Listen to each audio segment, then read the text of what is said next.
Hi friends, welcome back to Premo Cooks. I'm Danielle Premo. Today I am going to show you how to make one of my favorite desserts. It is a chocolate beet cake. It has beets in it. It's amazing. It's like a fudgy, gooey, sticky brownie. But for now, we shall get started. And the first thing that you should do if you're following along at home, well, you can check the recipe instructions down below in our description if you want written instructions. But preheat your oven to 350 degrees Fahrenheit. Next, take your cake pan. We're gonna grease it with a little bit of walnut oil. Fancy. It's a really fun, nutty oil to use. And we're just gonna do a tiny bit in here, grease our pan, have that ready to go. Wax on, wax off. I'm a dork, apologies. Greased cake pan. Next, let's move on to putting our dry ingredients together. In this bowl, I have most of my dry ingredients. I have 1.5 cups of coconut sugar, 1/2 cup white rice flour, 2/3 cup cocoa powder, and 1/2 cup of almond meal. I have 2 tablespoons of potato starch, as well as 1/2 teaspoon baking powder, 1 teaspoon baking soda, and 1/4 teaspoon of salt. Kapam. Kapaw. Kapoo.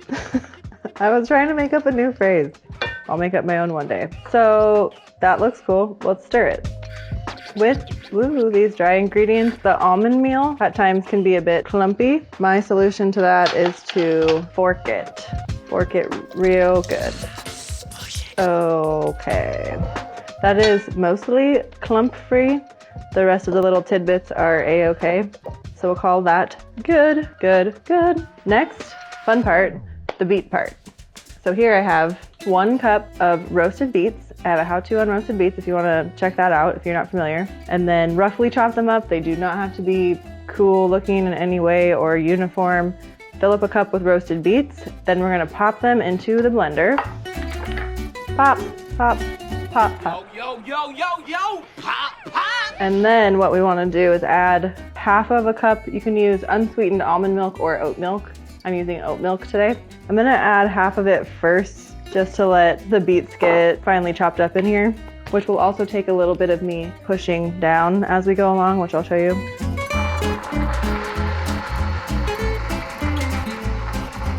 Next, push it down. Add the rest of the almond milk or oat milk or whatever nut you choose. Okay, I'm doing this again.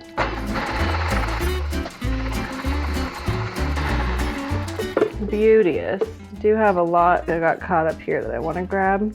And then I have a bowl with what is going to be my wet ingredients. And in here I have already 1/2 cup of applesauce. I'm going to also add in, what is this? Walnut oil, 1/3 cup of walnut oil and 1.5 teaspoons of vanilla.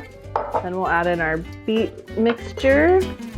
Get as much of your beet concoction out as possible. Wipe your hands on your apron, clean up your beet juice, and then mix your wet ingredients together. So the applesauce, walnut oil, vanilla, your beets, and oat milk. Isn't that beautiful? Beets are so gorgeous. Finally, we're going to add our wet ingredient beet mixture into our dry ingredients and then mix. Okie dokie. Let's now take this, what looks like a red velvet cake batter. So pretty. We're gonna put it into our cake pan that we greased with walnut oil.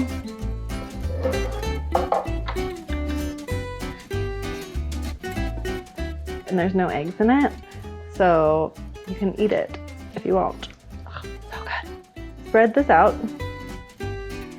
Give it a little shake to make it even. And now we're ready to rock it in the oven. Set a timer for 50 minutes. The oven is ready to go. It's at 350 degrees. So let me take it over here. Pop it in the oven.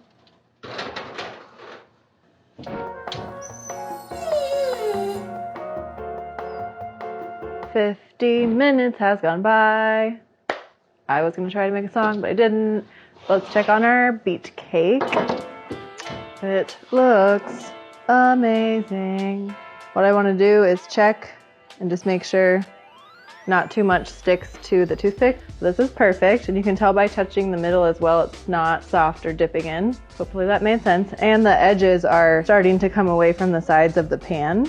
What we want to do is let this cool, because I'm going to show you a little bonus step, which is a chocolate frosting. What we have going on here is coconut oil. This is a 1/4 cup of coconut oil, 1/4 cup of cocoa powder, 3 tablespoons of grade B maple syrup, a pinch of salt, and 1/4 teaspoon vanilla.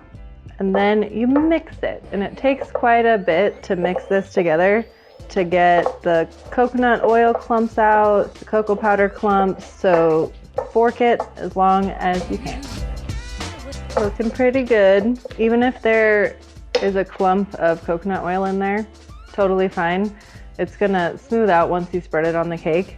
Also of note, if you live in a warm climate, your coconut oil will be a little too liquidy to make this recipe, so pop it in the fridge first before you make it until it's solid. Cool tips. Some Premo tips for you, bro. That is all. We will wait until our cake cools so that we can flip it out, put it on a plate, and frost it, but we want the cake to be cooled down so that our frosting doesn't melt and fall off. Okay, thanks. You're very welcome. It's cake flipping time. Our cake has cooled down.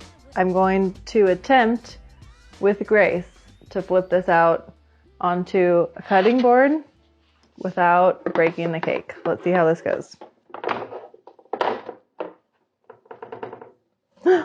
I did it, but then what I want to do is now flip it over again. So another awkward moment.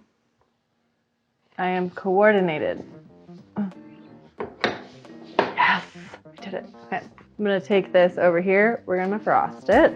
Oh, it's so beautiful. So proud. Our gorgeous coconutty chocolate richness, goodness for Her Majesty, the chocolate beet cake. Frost it real good. Gorgeous. And the final touch, we're going to pow a little powdered sugar on there. So dump some powdered sugar into your sieve, and then pow. To your taste and desired effect. Gorgeous, gorgeous, gorgeous, gorgeous. Now we must cut. I shall taste to make sure it is not poisonous before we serve our imaginary guests. So fudgy and brownie-like. I have so much chocolate in my teeth.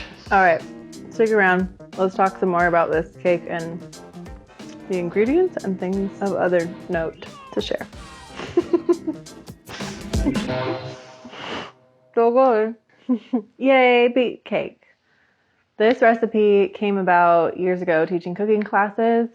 I was looking for a way to incorporate more nutritionally dense foods into a sweet treat. And part of that was motivated by my husband and partner in life who doesn't love beets. And then I came up with this cake that he actually likes. So it was a huge triumph, a triumphant chocolate beet cake. And it is awesome because beets have a lot of nutritional value. And if you want to learn more about beets and my thoughts on their wonderful contribution to your diet and life, then watch our how-to video. The other cool thing about this cake is that it's allergen friendly for the most part. So that it's gluten-free, it's dairy-free, it's vegan, there's no eggs. It uses coconut sugar instead of regular sugar. And for those of you that are maybe not familiar with allergen-free baking and cooking, there's a lot of different types of flours that you can seek out. Nut flours, oat flours, blah, blah, blah. And so in this particular recipe, almond meal, white rice flour, and potato starch might be unfamiliar to you. And those things you can usually find these days at any grocery store that has a health food section. And Bob's Red Mill is a brand that I go to often. They carry them at all of my local grocery stores, so I can easily find them. Okay, coconut sugar I've talked about in other videos, but it's one of my favorite sweeteners. It's a date-like smell. It's not as sugary sweet as a white sugar, and it also offers some minerals and antioxidants, so it has a little nutrient value that other sugars don't. So it's an awesome addition to this cake. It also makes the cake in the end not overly sweet, and it's more on the rich side, which it's my personal preference. When you finish a meal and you have a dessert, if you have a very rich, sugary dessert, then it just ultimately makes you feel kind of gross. But this one feels awesome at the end of a meal. It's just super satisfying, hits the spot. And like I said, it's packed full of nutrients. So put coconut sugar on your list, add that in there. And what else did I want to share with you? When you're baking this, I did it in an 8x8 cake pan, but you can also do a springform pan or a bundt pan, but you can do it in different shapes and sizes. I think of it as sort of brownie-like texture, so I end up liking to cut it up into squares, but do whatever floats your boat at home with this recipe. And then also with toppings, like I said at the beginning, I don't need to frost it at all. I love it plain and by itself, but this chocolate frosting is awesome on it, or a coconut whipped cream or cream cheese frosting. You can get real crazy and creative with what you want to put on top. Fresh fruit. You can fancy it up and dazzle it up however you want. And I believe that is all. If you have any questions, leave them in the comments below. If you try this at home, I'd be stoked to know. Blend up them beets, put them in your diet. It'll totally be worth it. Good job, man. Shanks. Clean up your beet juice. Frost it real good. Fork it real good. Oh boy. Rein it in, Danielle. You gotta eat some cake now. Cool tips. Hey y'all, if you didn't know, one of the best ways that you could support my husband and I doing Premo Cooks, if you like our content, would be to like, subscribe, or comment. Any of those things or all of those things would be super appreciated. Thank you for watching. I did it.